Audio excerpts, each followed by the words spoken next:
I think what pulls it all together is that no one person did any of that. So he's sitting around on a June Thursday thinking about himself and his glory days. And to your point, Smug, I'm starting to warm up to Michelle Obama's POV. I mean, like, what does he do? Shocking admission about the state of his marriage to Michelle. Go a little bit low, Rob, if you could. So everybody's wondering, like, you weren't there at Jimmy Carter funeral, you weren't there at Trump, and Michelle I'm talking about, and then you start a podcast with your brother. Barack Obama makes shocking 170 Michelle Obama. I was in deep deficit with my wife. He told Tepper, conversation Thursday. So I've been trying to dig myself out of that hole by doing occasionally fun things. This secret had been hidden for years. Then suddenly, boom, everything blew up when Megyn Kelly and Patrick Bet-David joined forces like a political wrecking crew and torched Barack Obama's carefully crafted legacy. From mysterious estates to jaw-dropping interviews, nothing was off the table. Let's just say, Obama didn't see this surprise takedown coming, and now the liberal group chat is in total disarray. You'll laugh, you'll be shocked, and you'll definitely never see a Netflix deal the same way again. How about the women who actually were the victim of repression and violence in Israel? No words for them. Former President Obama, nothing to say about the children being murdered in Israel. So far, I guess he couldn't find time to actually use his little thumbs and tweet something. Obama's second term, he did none. Obama's first term, I think he did one. And Bush's first and second term, he did none on day one. This guy's come out the gates. One moment he's talking to World Economic Forum. Another second you're looking at him, he's talking to California, chewing out, Bass and Mayor Bass and talking to the folks there. Next minute he's in Vegas talking about no tax on tips. Next minute you're seeing him talking to military folks. Next minute you're seeing him on the media. Just when we thought we'd seen everything there is to know about Obama, things spiral out of control faster than him trying to bowl a strike with a 2-pound toy ball. Because behind that smooth press conference grin and Ivy League charm is the man who somehow transformed hope into a perfectly filtered Instagram post. Yes, the same guy who brought us drone strikes, indefinite detentions, and sharp designer suits is now being calmly taken apart by people with podcasts and proof. I mean, he's crushing it on the tariffs. Foreign policy, just got nominated for the Nobel Peace Prize. If not Trump, then who? Honestly. Barack Obama got the Nobel Peace Prize after 9 months in office. He had done nothing. He gave a nice speech about Muslims and they gave it to him. Let's be real. If Barack Obama were any more of a brand, he'd come with a QR code and a Starbucks rewards card. This is the guy who motivated an entire generation to hit the polls, only to subtly teach them that change really meant the same old thing, just with better stage lighting. He could talk about universal health care for 45 minutes straight and still wrap it up by handing you a pamphlet for Blue Cross. At Jimmy Carter's funeral certainly raised some eyebrows, but yesterday's announcement that she won't be attending Trump's inauguration confirms something is definitely going on between her and Barack. She said whispers about cracks in their relationship have been circulating in D.C. for over a year now, but this feels like the first public proof of a marriage on the rocks. The question now isn't if, but when. If I had to guess, they will wait until after the inauguration to announce it. Timing, is everything. And yet the story doesn't end there. For months, I've heard Jennifer Aniston's name tied to Patrick Bet-David and Megyn Kelly didn't hold back. They came out swinging with mental brass knuckles. Let's be honest, Obama's glow-up was less about true leadership and more about becoming the most likable letdown in modern memory. He didn't drain the swamp. He drained your expectations and replaced... I wouldn't look at Obama one way or another. I would simply say, I get it. It's tough. Good, God bless. And don't forget, they were young presidents. They weren't old presidents. Yes. So it's a difference when you're a young president. When you're a young president getting out and you're a star power like Netflix showing everywhere he goes and da-da-da-da-da. It's a different kind of a life. This is the guy who promised to make government more transparent, then ran an administration so secretive it made the CIA seem like an open group chat. His take on accountability was letting Wall Street execs walk away with nothing more than a serious glare and a complimentary drink at the next high-dollar fundraiser. More fuel on the fire that there's a potential maybe a divorce or some sort of rockiness going on in the Obamas' relationship. They both posted these mirrored, very choreographed Valentine's Day messages on X, but he was just seen at an LA, the basketball team, the Clippers, thank you, game without her. And then on Tuesday, he was spotted eating out at a fancy dinner in Sherman Oaks with both daughters, Malia and Sasha, but again, no. Let's not even talk about the Nobel Peace Prize. You know things feel like a parody when a guy wins it before he's even finished his first day on the job. That's like giving someone Employee of the Month just for showing up to orientation with a friendly smile. He basically got rewarded for existing, which might be the most on-brand Obama move ever.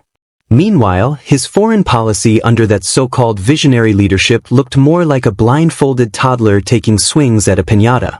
Syria? Whoops. Libya? Double whoops. And Iraq? That was pretty much a disaster casserole, topped with drone strikes and polished off with a PR spin. And let's not forget the legendary red line in the sand that turned into more of a casual suggestion, followed by awkward silence and a backpedal so smooth it deserved an Olympic medal. Obama's international strategy was basically a tutorial in how to speak calmly while handing the baton to someone else, then pointing at Bush when it all unraveled. On the home front, he came into office with a supermajority but somehow treated Congress like it was a magic 8-ball. Can we pass meaningful reform? Shakes Congress. Reply hazy, try again later. It's almost like he believed in bipartisanship so deeply, he forgot he was supposed to be running the country.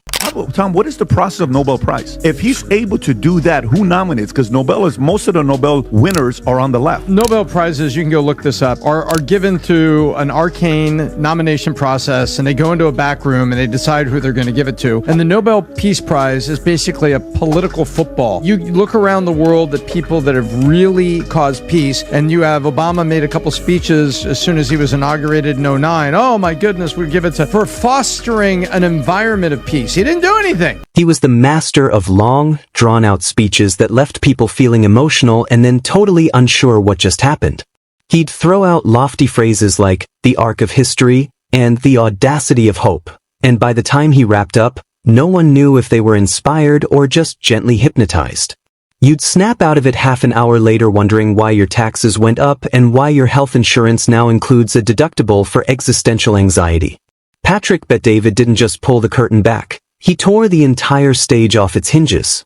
Because here's the deal, Obama wasn't the savior. He was the guy who spoke like Gandhi but governed like a slightly more self-aware Nixon.